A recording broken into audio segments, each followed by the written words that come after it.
राधे राधे जी। मोहिनी एकादशी की आपको बहुत सारी शुभकामनाएं। मैं हूं कात्यायनी और स्वागत है आपका पवित्र वचन यूट्यूब चैनल पर। वैशाख महीने के शुक्ल पक्ष की एकादशी को मोहिनी एकादशी का व्रत रखा जाता है। इस बार यह व्रत आज 3 मई को रखा जाएगा। 3 मई को कहते हैं मोहिनी एकादशी का व्रत रखने से मनुष्य सभी तरह के पापों से मुक्त हो जाता है। मोहिनी एकादशी तिथि 3 मई 2020 को सुबह 9:09 से शुरू होकर 4 मई 2020 के सुबह के 6:12 को समाप्त होगी। जिस दिन भगवान विष्णु जी मोहिनी रूप में प्रकट हुए थे उस दिन एकादशी तिथि थी। भगवान विष्णु जी के इसी मोहिनी रूप की पूजा मोहिनी एकादशी के दिन की जाती है। इस वीडियो में हम आपको क्यों लेना पड़ा था भगवान विष्णु जी को मोहिनी का रूप, यानी कि मोहिनी अवतार की कथा और मोहिनी एकादशी व्रत की कथा भी आपको सुनाएंगे। मोहिनी अवतार की कथा हमें अग्नि पुराण में मिलती है, जबकि मोहिनी एकादशी व्रत की कथा भगवान श्री कृष्ण राजा युधिष्ठिर जी को बताते हैं। अग्नि पुराण के 3 अध्याय समुद्र मंथन, कूर्म तथा मोहिनी अवतार की कथा इस प्रकार बताई गई है।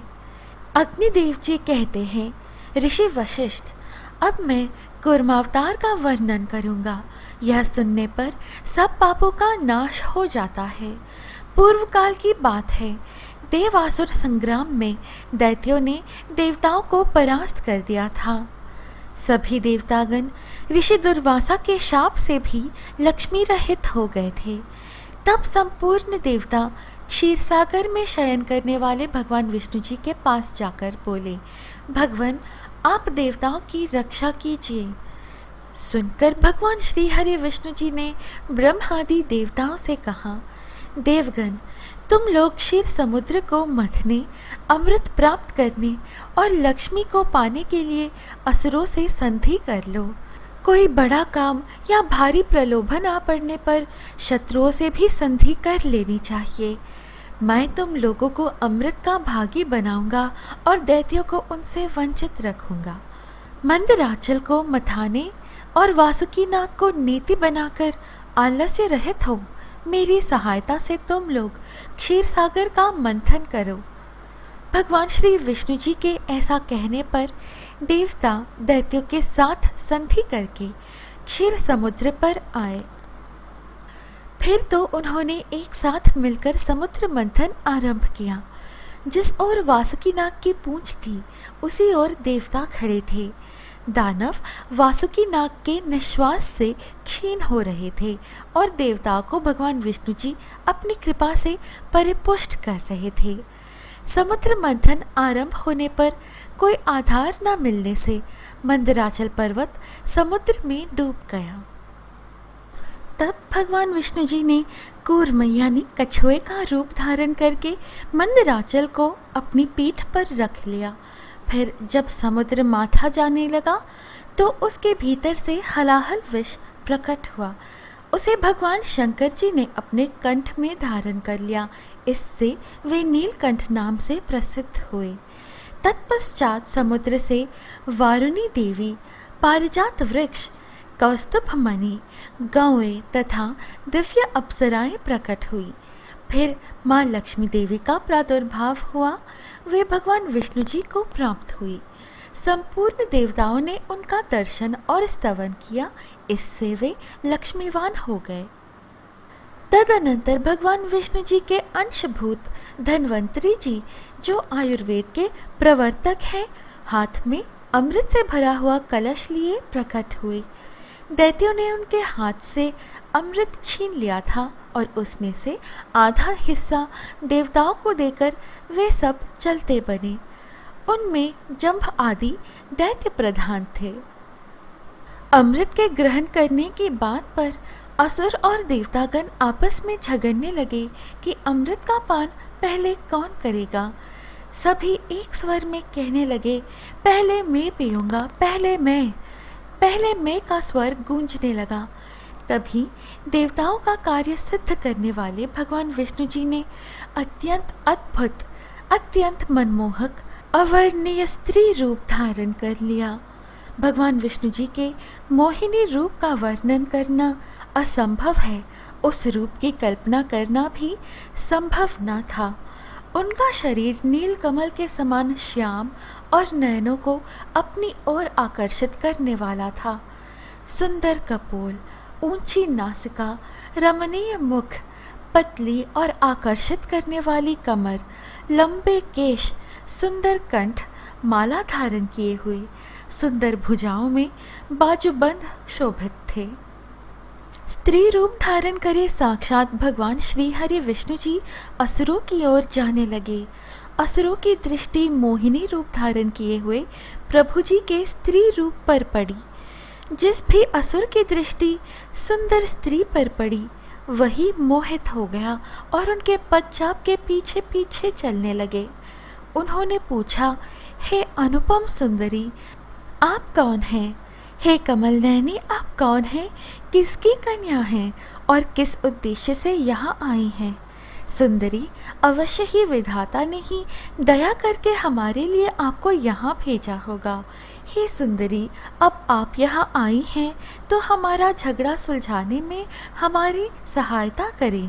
न्याय के अनुसार इस अमृत का निष्पक्ष वितरण कर दें। बहुत अच्छा कहकर भगवान श्री हरि विष्णु जी ने उनके हाथ से अमृत ले लिया और उसे देवताओं को पिला दिया।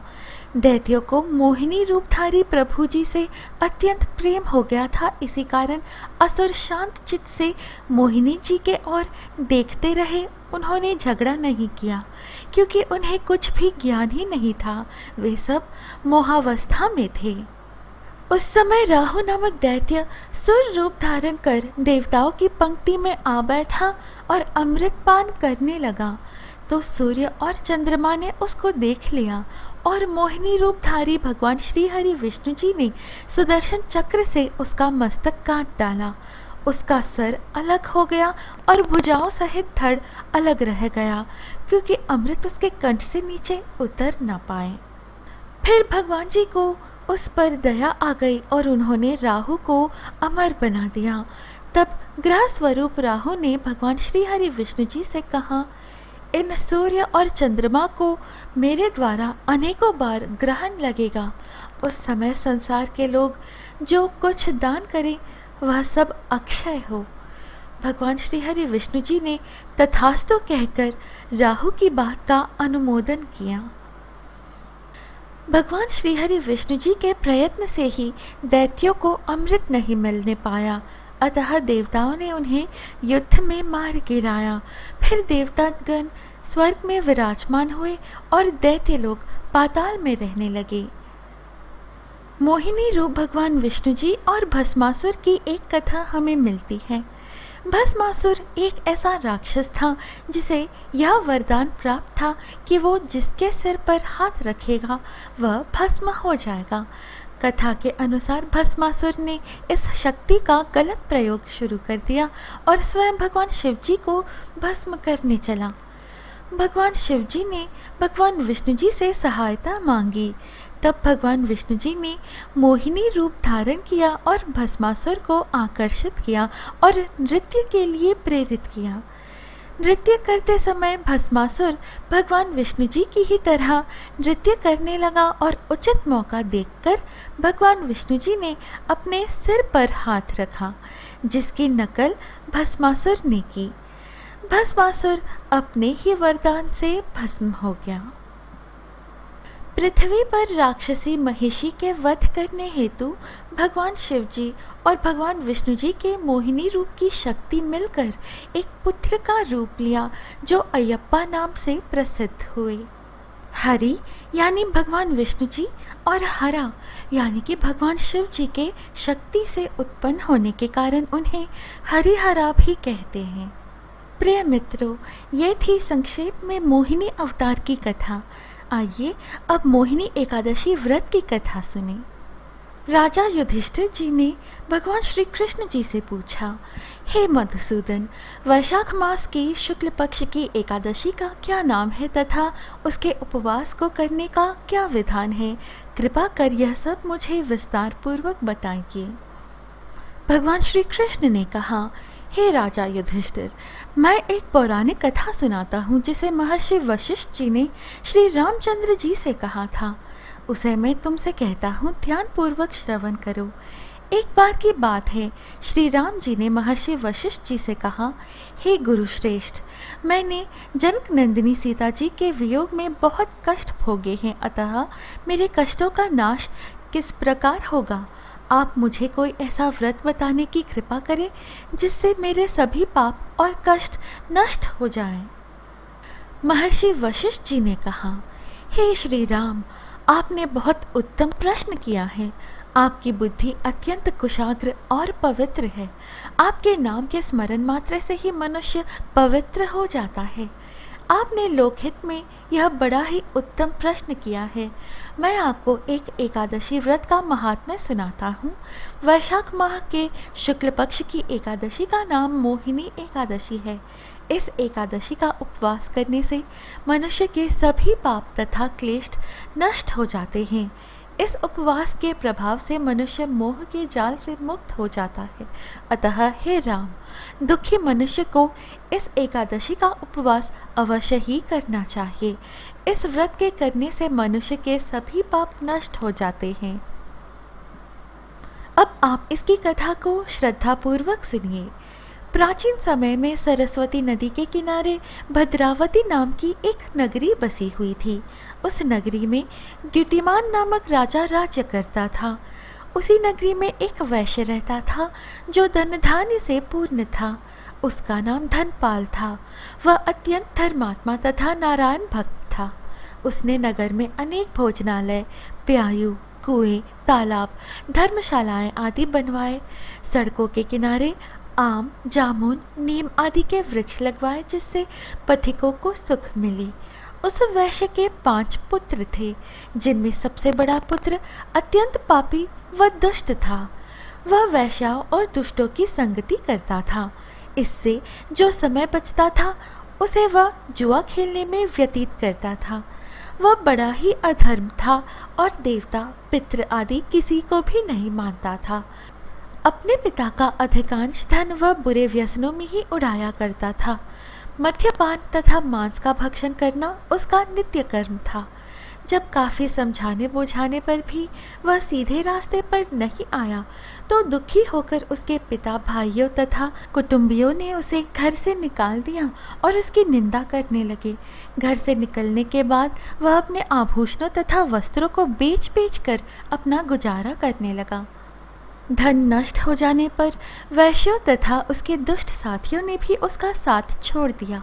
जब वह भूख प्यास से व्यथित हो गया तो उसने चोरी करने का विचार किया और रात्रि में चोरी करके अपना पेट पालने लगा। लेकिन एक दिन वह पकड़ा गया, किंतु सिपाहियों ने वैश्य का पुत्र जानकर छोड़ दिया। जब वह दूसरी बार पुनः पकड़ा गया तब सिपाहियों ने भी उसका कोई लिहाज नहीं किया और राजा के सामने प्रस्तुत करके उसे सारी बात बताई। तब राजा जी ने उसे कारागार में डलवा दिया। कारागार में राजा के आदेश से उसे बहुत कष्ट दिए गए और अंत में उसे नगर छोड़ने के लिए कहा गया। दुखी होकर उसे नगर छोड़ना पड़ा। अब वह जंगल में पशु पक्षियों को मारकर पेट भरने लगा। फिर बहेलिया बन गया और धनुष बाण से जंगल के निरीह जीवों को मार मार कर खाने और बेचने लगा। एक बार वह भूख और प्यास से व्याकुल होकर भोजन की खोज में निकला और कौटिन्य मुनि के आश्रम में जा पहुंचा। उन दिनों वैशाख का महीना था। कौटिन्य मुनि गंगा स्नान करके आए थे। उनके भीगे वस्त्रों की छींटे मात्र से इस पापी को कुछ सद्बुद्धि प्राप्त हुई। वह हाथ जोड़कर कहने लगा, हे महात्मा, मैंने अपने जीवन में अनेक पाप किए हैं। कृपा कर आप उन पापों से छूटने का कोई साधारण और बिना धन का उपाय बतलाइए। तब कौटिन्य मुनि जी ने कहा कि वैशाख मास के शुक्ल पक्ष की एकादशी का व्रत करें। इस एकादशी का नाम मोहिनी है। इसका उपवास करने से आपके सभी पाप नष्ट हो जाएंगे। मुनि के वचनों को सुन वह बहुत प्रसन्न हुआ और उनकी बतलाई हुई विधि के अनुसार उन्होंने मोहिनी एकादशी का व्रत किया। हे श्री राम, इस व्रत के प्रभाव से उसके सभी पाप नष्ट हो गए और अंत में वह गरुड़ पर सवार हो विष्णुलोक को गया। संसार में इस व्रत से उत्तम दूसरा कोई व्रत नहीं है। इसके महात्म्य के श्रवण व पठन से जो पुण्य प्राप्त होता है वह पुण्य 1 सहस्त्र गौदान के पुण्य के बराबर है। इस कथा का सार है, प्राणी को सदैव संतों का संग करना चाहिए। संतों की संगत से मनुष्य को न केवल सद्बुद्धि प्राप्त होती है अपितु उसके जीवन का उद्धार हो जाता है। पापियों की संगत प्राणी को नरक में ले जाती है।